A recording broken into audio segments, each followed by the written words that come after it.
Brian Jones, gitaris sekaligus pendiri band legendaris The Rolling Stone, meninggal sekitar tengah malam karena tenggelam di dasar kolam di rumah pribadinya di Hartfield, East Sussex saat usianya 27 tahun. Jones sendiri menjadi sosok multi-instrumentalis. Tenggelamnya Jones pun terjadi beberapa minggu setelah dirinya mengundurkan diri dari band di tanggal 3 Juli 1969. Beberapa ahli forensik pun menyatakan jika kematian Brian Jones sebagai death by misadventure atau kematian karena kecelakaan. Meski begitu, hasil forensik tak bisa membendung konspirasi-konspirasi yang datang, di mana beberapa pihak merasa keheranan dan menduga Jones telah dibunuh. Misalnya saja wartawan investigasi asal Inggris, Scott Jones, yang menemukan fakta bahwa ternyata di malam kejadian, di kediaman Brian Jones sedang ramai oleh teman dan rekannya. Sang wartawan pun menduga jika Brian Jones telah dibunuh oleh Frank Thorogood. Namun polisi menutup kasus kematian Jones dan menyatakan sang musisi meninggal karena kecelakaan. Jimi Hendrix. Lebih dari 50 tahun sudah Jimi Hendrix meninggal dunia, namun kematiannya masih menyimpan pertanyaan besar. Semasa hidupnya, Jimi Hendrix pun menjadi sosok musisi yang berpengaruh di dunia. Namun ia harus tutup usia di umurnya yang terbilang masih muda, yakni 27 tahun. Kematian Jimi Hendrix pun diawali dengan sang musisi yang kedapatan pingsan di sebuah pesta di London, Inggris. Namun ia benar-benar menghembuskan nafas terakhirnya setelah masuk ke kamar sang kekasih. Sejumlah obat tidur pun ditemukan di dekat jasadnya.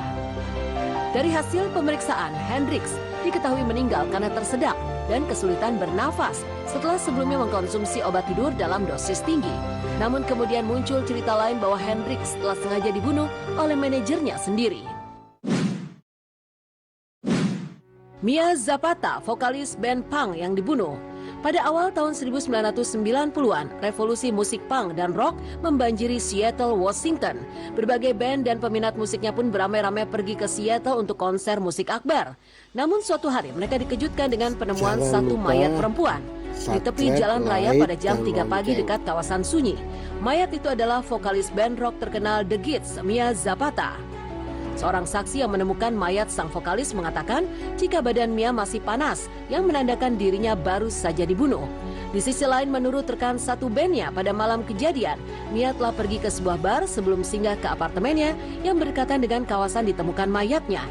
Dari penyelidikan dan forensik diketahui jika Mia meninggal setelah dicekik menggunakan tali pintal dari sweatshirt yang tertera nama band The Gits. Karena kondisi mayatnya yang juga menunjukkan bentuk salib ketika ditemui, maka banyak orang berpikir bahwa Mia telah menjadi mangsa pemujaan, apalagi dirinya diserang di dekat sebuah gereja Katolik. Namun nampaknya konspirasi itu dipatahkan oleh penemuan DNA yang menyatakan jika Mia telah dipukul, dicekik dan diserang secara seksual oleh pelaku. Hal ini dikarenakan terdapat kesan gigitan di payudara Mia. Tapi sayangnya sampel air liur itu tak cukup untuk menghasilkan DNA yang akurat. Pencarian pelaku pun membutuhkan waktu yang cukup lama, yakni 11 tahun. Pelaku adalah Jesus Mezguia, seorang imigran dari Kuba dan telah menetap di Florida.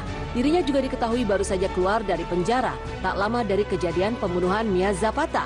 Diperkirakan Yesus tinggal dekat dengan tempat kejadian pembunuhan dan pada malam hari ia melihat Mia, lalu mengikutinya. Tapi karena Mia memakai headphone dan menyetel musik dengan suara kuat, dia tidak menyadari jika Yesus siap untuk menyerangnya dari belakang. Terakhir ada kasus kematian Kurt Cobain, sang vokalis Nirvana yang terkenal. Ia meninggal dunia pada tahun 1994 dan menimbulkan beberapa spekulasi serta teori konspirasi. Salah satu konspirasi yang terkenal adalah bahwa Kurt tidak bunuh diri tetapi dibunuh. Beberapa orang percaya jika barang bukti menunjukkan tindakannya itu mungkin telah direncanakan pihak lain. Para penggemar juga percaya jika dalam beberapa lagu Nirvana yang dibawakan Kurt tersimpan pesan rahasia yang menunjukkan ramalan kematiannya sendiri. Ada pula yang mengklaim jika kematian Kurt adalah bagian dari plot yang lebih besar. Konspirasi lain pun muncul yang melibatkan sang istri Courtney Love. Hal ini berdasarkan penemuan fakta yang menyatakan jika Love sempat menghubungi seorang penyidik swasta bernama Tom Grant untuk menemukan Kurt Cobain setelah sang musisi itu kabur dari rehabilitasi. Namun keterlibatan Courtney Love pun tidak pernah terbukti. Seperti yang banyak orang telah ketahui, jika kematian Kurt Cobain tak lepas dari isu narkotika. Kurt sendiri dikenal memiliki masalah dengan obat-obatan terlarang dan pernah mengalami beberapa overdosis sebelum kematiannya. Kebiasaan itu pun berdampak pada kesehatan fisik dan mentalnya, di mana pada hasil otopsi ditemukan kadar heroin yang tinggi di dalam tubuh Kurt. Jenazah Kurt Cobain pun ditemukan di sebuah ruangan di atas garasi rumahnya yang berada di Lake Washington, Amerika Serikat.